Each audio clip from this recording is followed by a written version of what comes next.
இந்த அக்ஷய திருதியில ஆத்மார்த்தமான ஆஃபர். வைர நகை கேரட்டுக்கு 6000 ரூபாய் கம்மி.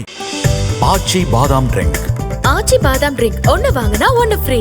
2D entertainment stone bench films தயாரிப்பில் கார்த்திக் சுப்பராஜ் இயக்கத்தில் சூர்யா நடிக்கும் ரெட்ரோ மே 1 முதல் திரையரங்குகளில்.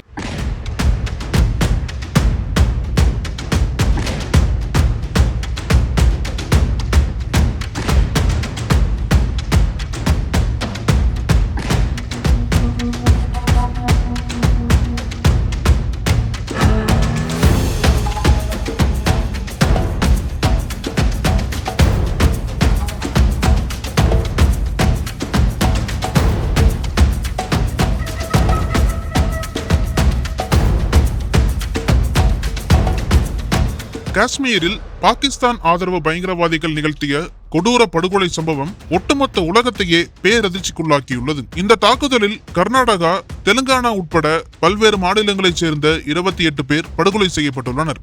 கடந்த காலங்களில் இந்தியா பாகிஸ்தான் இடையே போர் நடந்துள்ள போதிலும் காஷ்மீரில் அப்பாவி மக்களை குறிவைத்து இதுபோல தாக்குதல் நடத்தப்பட்டுள்ளது இதுவே முதல் முறை. இந்த தாக்குதலுக்கும் தங்களுக்கும் தொடர்பு இல்லை என பாகிஸ்தான் கூறினாலும் தி ரெசிஸ்டன்ஸ் ஃப்ரண்ட் என்ற அமைப்பு பொறுப்பேற்றுள்ளது. இந்த தாக்குதலை அனந்த்நாக் பகுதியைச் சேர்ந்த ஆதில் தோகர் என்பவரும் திரால் பகுதியைச் சேர்ந்த ஆசிப் ஷேக்கும் நடத்தியிருக்கலாம் என்று சந்தேகிக்கப்படுகிறது. இருவரில் ஆதில் தோகர் கடந்த 2018ஆம் ஆண்டு பாகிஸ்தானில் உள்ள லஷ்கர்-இ தொய்பா அமைப்பில் ஆயுத பயிற்சி பெற்றவராவார். இந்த சம்பவத்தை தொடர்ந்து இந்திய ராணுவம், பாதுகாப்பு படையினர், காஷ்மீர் போலீசார் உள்ளிட்டோர் ஒன்றிணைந்து தீவிர தேடுதல் வேட்டையில் இறங்கியுள்ளனர். அப்பாவி மக்கள் மீது நடத்தப்பட்ட படுபயங்கர தாக்குதலை தொடர்ந்து பாகிஸ்தான் நாட்டிற்கு எதிராக பல்வேறு நடவடிக்கைகளை இந்தியா எடுத்து வருகிறது.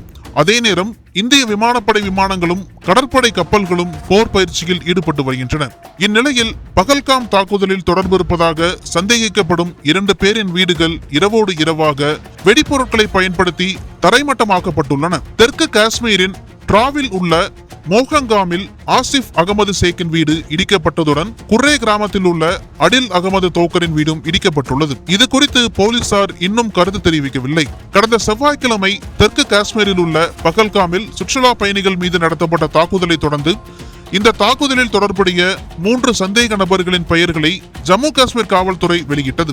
2 பாகிஸ்தான் நாட்டவர்களை தவிர அடில் அகமது தோக்கரின் ஓவியமும் மூவரில் இடம்பெற்றுள்ளது. தெற்கு காஷ்மீரில் வசிக்கும் அடில் அகமது தோக்கர் 2018இல் விசாவில் பாகிஸ்தானுக்கு சென்று கடந்த ஆண்டு காஷ்மீர் பள்ளத்தாக்குக்கு திரும்பியதாக காவல்துறை வட்டாரங்கள் தெரிவிக்கின்றன.